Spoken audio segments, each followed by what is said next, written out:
we're going to talk about open and closed kinetic chain exercises for both the upper and lower limbs. So we're going to start with an open kinetic chain exercise for the upper limb. And for that, I'm going to demonstrate a simple bicep curl. We know this is an open kinetic chain exercise because the distal limb is moving freely in space. We also want to talk about exercise progression and regression. Exercise progression is a way to make an exercise more difficult. In this case, I'm going to assume a one-legged position and repeat the same bicep curl. In this case, we've made the base of stability smaller, so we now have to recruit more muscles from the legs and core in order to maintain balance. Now, in order to make this same exercise easier, we simply need to reduce the force that needs to be overcome by using a lighter weight. With a smaller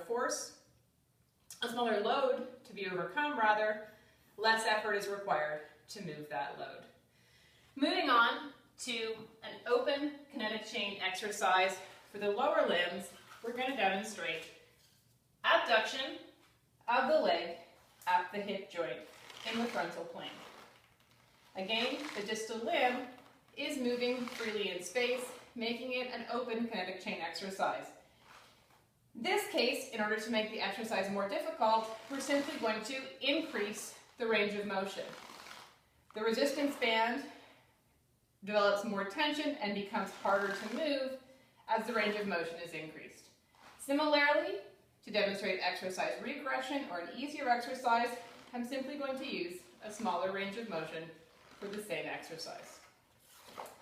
Moving on to closed kinetic chain exercises for the upper limb. Now, in a closed kinetic chain exercise, the force is being exerted against an immovable object.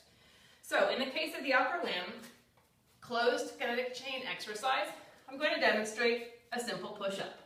In this case, the immovable surface is the floor. Now, in order to make this exercise more difficult, we're simply going to move the position of the hands closer to the midline of the body. This, and repeat the same motion. This both decreases the base of stability and it also shifts some of the work from the larger pectoral muscles into the smaller triceps muscles, making the exercise more difficult.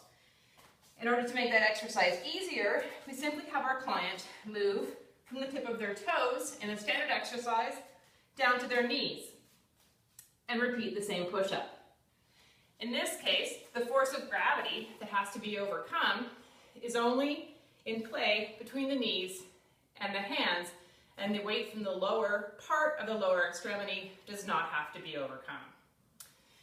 So finally, we're going to demonstrate a closed kinetic chain exercise for the lower limbs.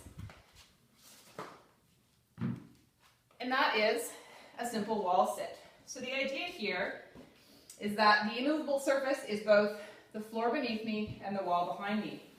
I'm going to lower myself down until the angle at the knee joint is 90 degrees and simply maintain a sitting position, but the weight of the body is being supported without a chair underneath to support. This puts a load on the quadriceps and gluteal muscles. Now, in order to make this exercise easier, I simply need to increase the angle at the knee joint. This takes some of the load off the quadriceps and glutes and is an example of exercise regression. In order to make the exercise more difficult, I assume the original position with a 90-degree bend at the knee joint and lift my arms overhead and maintain this position for a longer period of time. This increases the amount of work that has to be done by the quadriceps muscles and makes the exercise more difficult. Thanks very much.